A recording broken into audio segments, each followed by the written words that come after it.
అక్కడి నుంచి నేను అనుకున్నాను ఇంత కేశవని. సరే గాని నీతో బాగా మాట్లాడతారా? ఓ చాలా బాగా మాట్లాడతారు. నాకు అనుమానమే లేదు.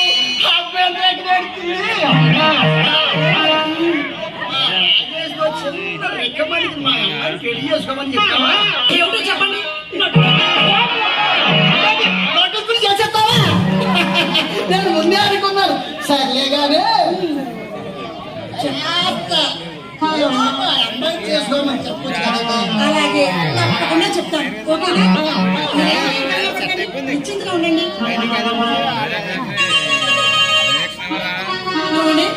నీకేమనుమానం అక్కర్లేదు, నేను చెప్తాను.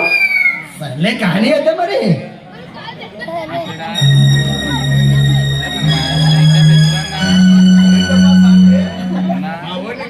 బాగా బెట్ట కొడుతున్నాడా? లేదక్క, నేను ఆయన్ని అదలు